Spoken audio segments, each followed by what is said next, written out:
as usual, there are cultural differences. So many health-related variables vary from country to country. What I'm showing you here is life expectancy.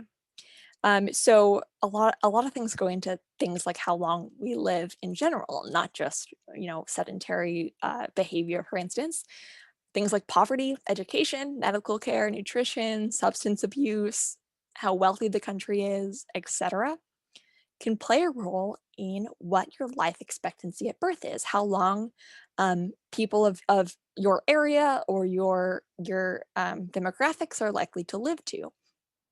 So if you kind of peruse this map, the darker colors have a higher life expectancy. So you can see in the US, we're about between 70 to 79, higher to our friends to the north. And you can see that some of the lowest countries are areas in Africa, for instance, areas of higher poverty, violence, lower quality of healthcare, lower access to medicine, lower access to mental health services, things like that.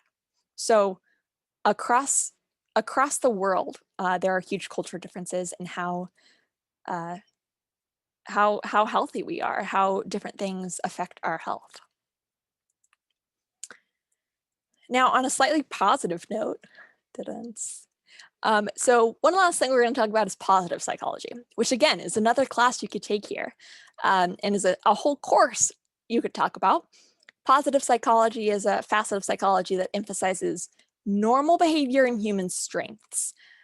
So specifically, instead of, for instance, trying to help people with their problems, it focuses on helping people just live happier and more fulfilling lives. So they study the effects of positive emotions and how they develop. They study on how you achieve a fulfilling, satisfactory life, how you just grow and you get fulfillment.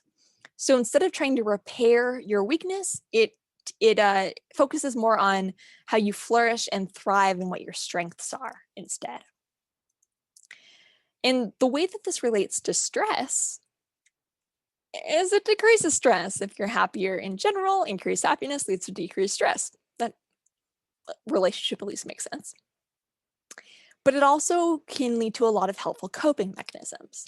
So positive psychology gives rise to mechanisms that reduce stress, like practicing gratitude, being thankful for different things around you, mindfulness, so just being really aware of your surroundings and aware of your inner thoughts, experiencing and showing optimism, so just looking at the bright side of things and trying to be optimistic, flow in spirituality, so how you just how you experience yourself spiritually and how you relate and find relief and coping through religion, for instance.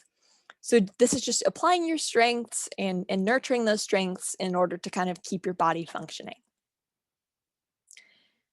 So what I'm going to end on, I'll link this down below. This is a wonderful TED Talk on how to make stress your friend, which is something like we all need, right? We're all super stressed out. This year has been a lot.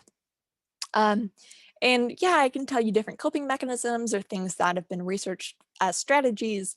But this is also kind of an interesting perspective that I haven't talked about yet on a way that you can kind of restructure and reappraise what stress is like. So I encourage you, I'll put a chunk of it down below. So just like, I don't know, phone scroll, eat lunch, do whatever as you're watching this video.